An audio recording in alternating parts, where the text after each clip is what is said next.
नमो नमः दोस्तों।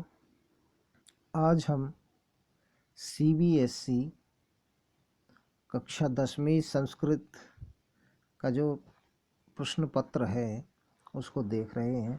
और इस प्रश्न पत्र में मैं आपको यह बताना चाहता हूँ कि इसमें 4 नंबर का एक जो प्रश्न आएगा आपको, वो समय ज्ञान के ऊपर रहेगा।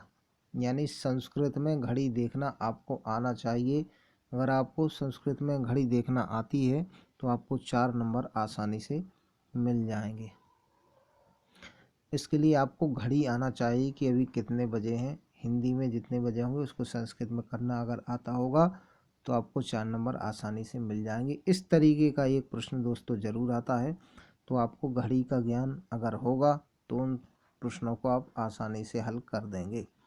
अगर आपको नहीं आती होगी घड़ी तो फिर आप ये 4 नंबर चूक जाएंगे। आपके 100% मार्क्स नहीं आ पाएंगे अगर ये 4 नंबर आपके चूक जाते हैं।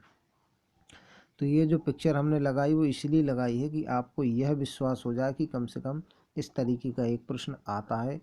उसके आगे फिर हम घड़ी समझने की कोशिश करेंगे। नंबर 1।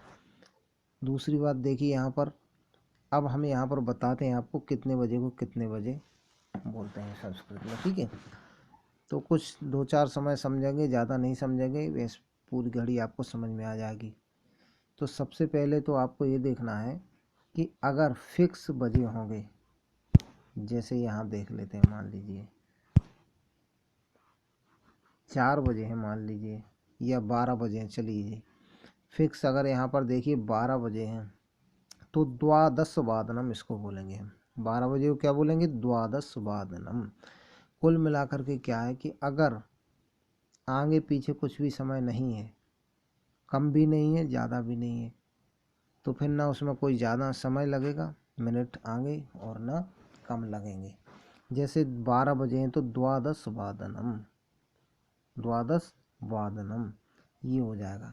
अगर 1 बजा होगा तो एक वादनम, 2 बजे होंगे तो द्विवादनम, 3 बजे होंगे तो त्रिवादनम, 4 बजे होंगे चतुर्वादनम, 5 बजे होंगे तो पंच, षड, सप्त, अष्ट, नव, 10, एकादश, और वही का वही द्वादश हो जाएगा, यानी 12 बज जाएंगे। ठीक है, तो इस तरीके से हो जाएगा। अब यहाँ देखो इसमें कितने बजे, अभी 4 बज के मान लो 1 मिनट हो रहा है, एक ही होगा, ज़्यादा नहीं है। तो 4 बज के 1 मिनट है। तो अब जब ज़्यादा वाली स्थिति आती है, ज़्यादा बजे हैं, तो फिर क्या बोलेंगे? अधिक शब्द का प्रयोग होगा।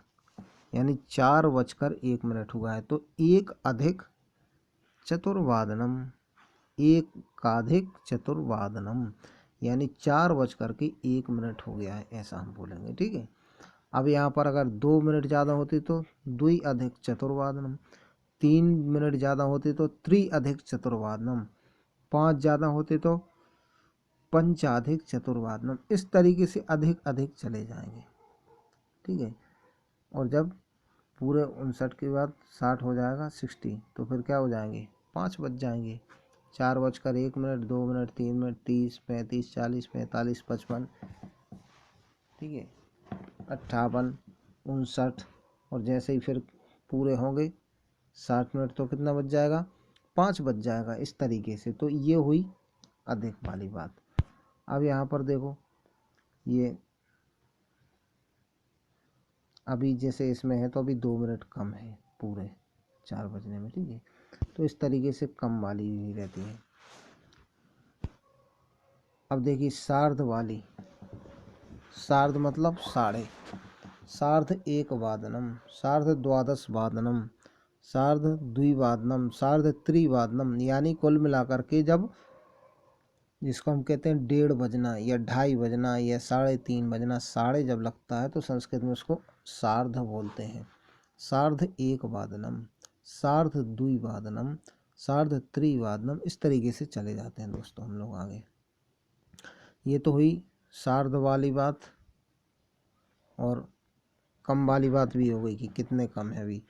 अब यहाँ पर देखो पादोन की, पादोन जैसे 3:45, 3:45, तो इसको क्या बोलेंगे? पादोन चतुर्वादनम, यानी 3:45 हो गया तो क्या बोलेंगे? 3:45 क्या, पादोन चतुर्वादनम, पादोन शब्द का प्रयोग होता है। 4:45 को पादोन पंचवादनम, 5:45 को पादोन षड्वादनम, पादोन सप्तवादनम, यानी 6:45 या 6:45 इस तरीके से हो जाएगा। ठीक है, तो आपको ये पादोन वाली बात भी ध्यान रखना है। सपाद, सवा होंगे तो क्या होगा, सपाद, यानी सपाद, जैसे कि 2:15 बज गए तो कितना बजेगा, सपाद द्विवादनम, सपाद त्रि, यानी सवा को सपाद शब्द प्रयोग होगा और 6:30 को सार्ध और 6:45 को पादोन। ठीक है, इस तरीके से समय होगा। तो अगर आपको कोई समस्या है तो आप पूछ सकते हैं बाकायदा कमेंट बॉक्स में मैसेज करके। आपको घड़ी में कोई भी समस्या है तो आप पूछ सकते हैं। बाकी घड़ी सरल है, 4 प्रश्न इससे आपको बोर्ड में आएंगे, चाहे बोर्ड का एग्ज़ाम हो या लोकल एग्ज़ाम हो या कॉम्पिटिटिव एग्ज़ाम हो, कोई भी वर्ग 1, 2, 3, सभी में घड़ी तो पूछी ही जाती है 4-5 नंबर की, क्योंकि घड़ी महत्वपूर्ण है।